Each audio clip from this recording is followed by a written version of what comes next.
Alright, so hey everyone, today I want to take a look at the legacy controls in Halo Infinite. This is a pretty uncommon control type for players to use nowadays. For those unaware, this is where forward and back on your left stick move forward and back like normal, but when moving left and right, you turn the camera left and right. This is also known as tank controls, and a lot of old shooters used to use this before moving on to the dual analog setup that most players are familiar with. For the right stick, left and right strafes, and up and down looks up and down. Now, this has a unique issue that the normal controls don't, and this issue is apparently spread in other Halo games as well as the Destiny titles. So, for this, we have the default controls. There's a 12% axial dead zone and a 12% radial dead zone, and of course the outer threshold is 10%, as that's default. So this creates the rounded square shape you can see for the dead zone, and the axial dead zone creates restricted diagonal regions around the axes, but there's additional angular restriction here. So as you can see in this case, this entire blue region corresponds to just strafe movement. So as long as your stick is within this blue region, you're only strafing horizontally. And if you're moving anywhere in this region, the vertical regions, you're only looking up and down. To get both to occur at the same time, you have to move to these green regions, and then you start seeing that occur.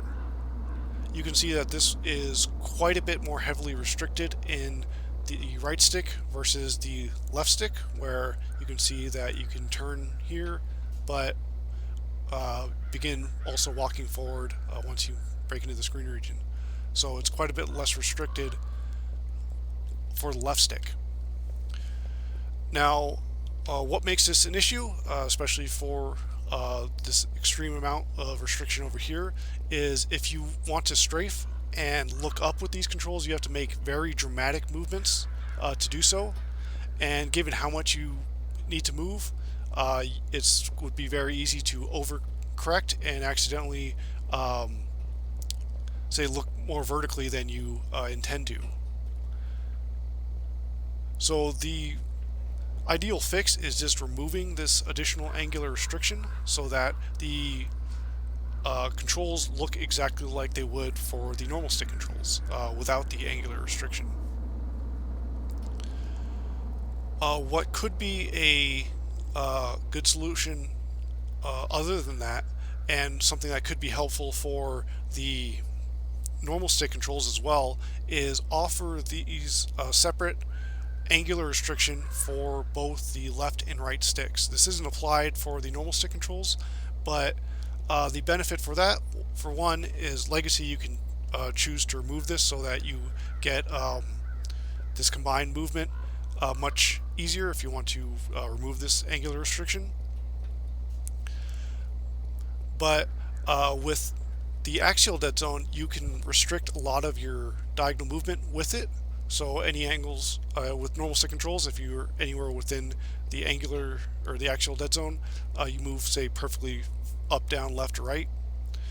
And if you like that, say if you want to have, the maximum 15% axial dead zone restricting your movement, you could set that. But because the axial dead zone also increases your core dead zone size, that means you would have to play at a minimum of 15% dead zone.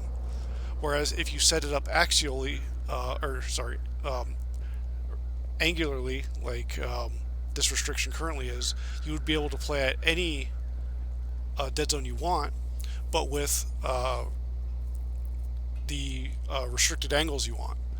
So you would be able to get the function, mostly of the function of the axial dead zone, but with any dead zone size. So if you wanted to play at like a 0% dead zone, you could have heavily restricted diagonal movement without forcing you to play it with a larger dead zone. So that's something that would correct the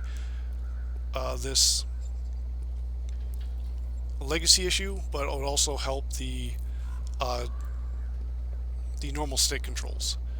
So either have these additional angular restriction options for both sticks, or just completely remove these restricted diagonal regions, because you can already edit that a bit with the axial dead zone, so this is unnecessary as an addition for the legacy controls otherwise.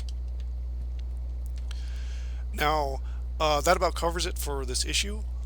One tiny thing I want to notice is maybe you can tell with the right stick dead zone, it's actually a little wider horizontally than vertically. And the opposite is true for the left stick.